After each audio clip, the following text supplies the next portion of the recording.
Light versus full coverage foundation. What's the difference and what's actually right for your skin?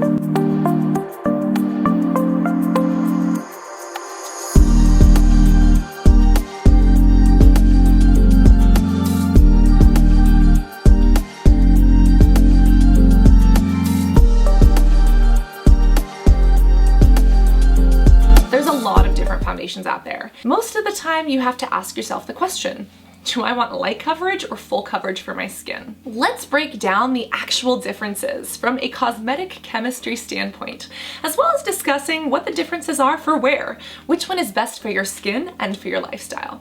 When it comes to full coverage versus light coverage foundation, most of the time the main difference is in the ratio of pigment to suspension in that product. What does that mean?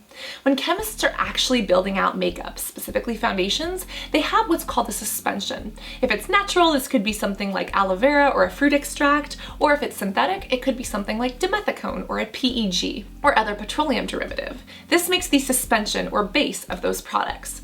Then they go in and fill the pigment. This will be different color for a different foundation shade, and it'll be different ratios depending on if it's a light or a full coverage. Also, what plays into having a light or full coverage is how well the suspension sinks into the skin. As you can see, when I apply the full coverage versus the light coverage foundation to my hand, one shears out and seems to absorb a lot better, whereas the other one does blend out, but seems to sit a little bit more on top of the skin. If it soaks in really well, it's going to be something like a tinted moisturizer, really absorbs into the skin. If it's something that has thicker particles, it sits more on top of the skin, like a dimethicone. And a full coverage foundation is going to have a higher ratio of pigment, sometimes up to 40%, whereas a lighter coverage foundation might have anywhere from 1 to 5%. But which one is better for you and which one is better for your skin? Well, as implied, a fuller coverage is going to give you more coverage, meaning if you have scars, if you have pigment, or if you have issues with acne, that might be better for your skin, whereas lighter coverage might be better for things like wrinkles, for small spots, or just evening out skin tone that might be a little bit too red or a little bit off color. The other factor we have to consider is your lifestyle. Do you mind having really thick foundation on your face every day? Are you someone who's always on the go, extremely busy, and is running around a lot with no time for touch-ups? Or do you tend to be outside and sweat or go to the gym? You want to choose a foundation that's right for you. If you're always on the go or if you tend to sweat throughout the day, you probably want a lighter coverage that you don't feel. And if you do have things to cover and don't mind the heaviness, a full coverage might be your saving grace.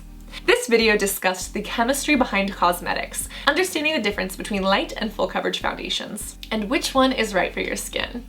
We get back to basics with our beauty every single Monday at 11 a.m., and I would love it if you got minimal with your makeup here with me in the next one. Post a comment right now and tell me if you prefer a full or a light coverage foundation for your skin, and what your skin type actually is.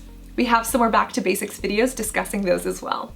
I love you so much and I cannot wait to see you every Monday at 11 a.m. in the next back to basics minimal makeup video. Love you guys. Bye.